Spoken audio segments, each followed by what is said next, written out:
So talk to us a little bit about the Full Ass Human campaign, what you have going on with this project.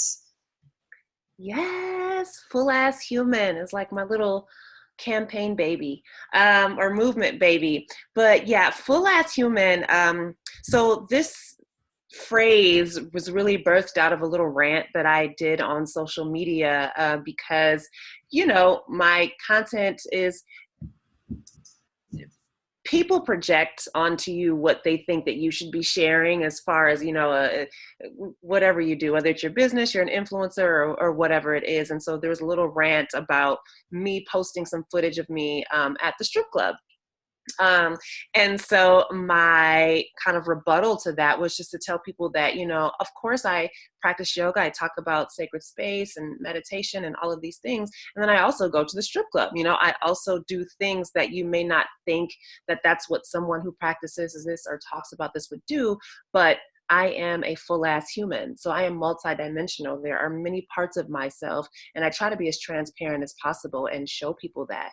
And so full ass human, people started hashtagging it and sharing it and saying t-shirts. And so it just was kind of birthed out of that. But it really is, full ass human is really a declaration of embracing all dimensions of yourself as much as you can, and really allowing that to inform who you are out in the world, and your acceptance and your confidence in your humanness, and really embracing that as something that you can, declare always, and that really keeps you anchored in this human experience as a way to inform and grow your spirit.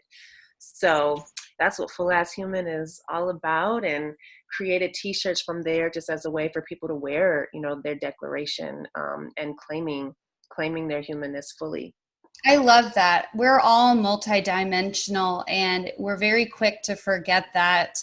I had a similar experience, and I love to see your posts because I think you're showing a side of movement that people don't always see, right? Like, you're sensual and you're there and you're in your living room or in the studio and you look beautiful and you're wearing whatever you wear and you're moving however you move. And the reality is some people are going to like what you do and some people don't, right?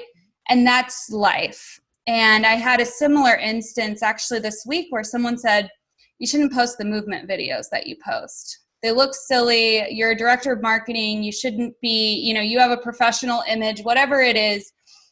And, whereas some of that is true, right? Like, I do have a professional job. And I've also got a plethora of other things that I'm working on, right? This podcast is one of those things. I'm also teaching movement, and I am dedicating myself to making movement accessible and friendly for people. So if I'm not showing what movement can be, I'm not living to my potential, and I'm not living to the mission that I've committed to. So I applaud you for that. And we're all full ass humans. Yes, completely. I love it. Yes. And, to that, so when we're thinking about, so yes, that sounds great in theory, right? And I am not fazed by the opinions of whoever. But some people are. So what are some ways that people could embrace that full ass human side of themselves if they may be shy about showing that other perspective? Yeah, you know what? At the end of the day, it's not even about showing, and this is what I would say to them. At the end of the day, it's not even about you having to show everyone, but it is about you accepting for you that, yeah, this is a part of me, this is a part of me, this is a part of me, and in your own, like in your own skin and in your own company, accepting that. So it's not even anything that you have to show and put out there. It is just something that I offer that you accept for yourself. And because there's so much stress and so much BS that can come when we just deny certain things that are true about ourselves, about the world, whatever it is. And so outside of showing it to the world, just the fact that in your own skin, you are comfortable with those different parts of you. And this isn't something that happens overnight. So don't Not get at me all. wrong, you know, No. being comfortable with yourself and loving yourself. I know people talk about it, do it today, but it is completely, it's a journey. I'm still on it. Even where I am right now, I'm no Ellen still on it. It's an evolving journey. And so that's really the point. So it's declaring it for you, really. It's not even declaring it for anyone else. It's declaring it for you. So that's what I would offer for sure. Yeah, I think you really just have to embrace who you are. And that's difficult for people. And it's a Absolutely. process. It's a process. It's difficult for us, right? And we're comfortable, safe women who are developing every part of ourselves and hoping to develop others. But it's tough. It is really tough. Mm-hmm. Mm-hmm. Yep. Yep. And this is where things like movement and community and sisterhood and all, like, that's where what we do literally comes into play. And so these are tools to allow you to move through that discomfort and that difficulty. You know, that this is the point, you all. This is the point. It's completely the point of what we do. Yeah, it really is. And jumping back to sacred feminine yoga, I know I keep talking about it, but there was a point, and this changed everything for me. And I talked about it for weeks after with everybody that I came in contact with, because I'd had a good experience and I wanted to share it. But there was a point in the practice where you have the woman stand to look at themselves and then walk to themselves in the mirror. And it's eyes on yourself. It's not eyes on anybody else. And nobody else but you is watching. Yep. And that is so powerful. And you're walking to yourself. And with women, I think, and without getting on a feminist soapbox, and I feel like this podcast is going that direction sometimes with my commentary, but that's okay. You know, we're always guiding ourselves to a partner, right? And we're presenting ourselves in a sensual way for the attraction of one, another person, whether it's, a partner or it's a mate or it's, to find a date or whatever it is. And, when you're typically walking in a sexy way or even just walking, right, with that full intent, you're walking towards someone else. And so to walk towards yourself is a different declaration of self-love. Yes, completely. And it's a perspective shift, because like you said, that's where the moment that things change. It's a perspective shift of, I can walk like this isn't a performance for another person. This is actually just, to me, I'm asking myself, what does it look like for me to walk to myself seductively?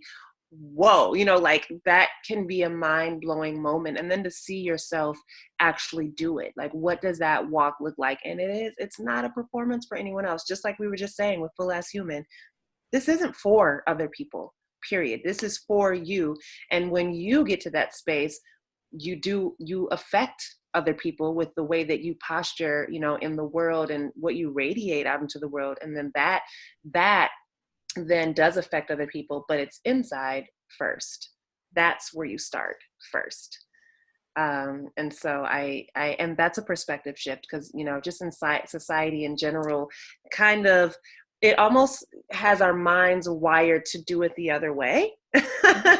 It's just this weird thing. So shifting it backward and just remembering that it's inward then outward is powerful. Yeah, I totally agree. And I think you make an interesting point there. We're wired to do it the opposite way. Yeah. And to start to try to project outward before we really collect what's inside. Oh my gosh, it's so, I love it.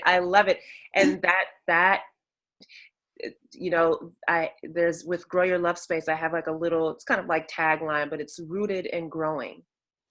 And rooted and growing is based in that, because, you know, you think of flowers and they don't become the flower before they're rooted into the ground, before they have a foundation, before they have something that they're connected to and grounded to. They root first before they grow. And so we can almost be like a culture of people who want to grow, but we're not rooted in ourselves even. So we're just like a whole bunch of rootless seeds or something, just wanting to grow, but not wanting to root into the human experience, into the self. And so rooted and growing is also a declaration. I mean, literally what you said, just in a 2-word phrase. I love it. I love it. We're all rooted and growing, hopefully, and we are all full as humans indefinitely. Indefinitely. I'm so glad that you're bringing light to that. You know, I think for any listeners out there, and this is my personal message to you, and I would think that, you know, coming off of the full ass human conversation, it's okay to be all parts of you. It's okay to embrace the things that make you quirky or make you funny or make you lovable or make you you in every capacity. And we should be multidimensional. We should have multiple hobbies and interests and loves and passions, and we should be more than one type of person.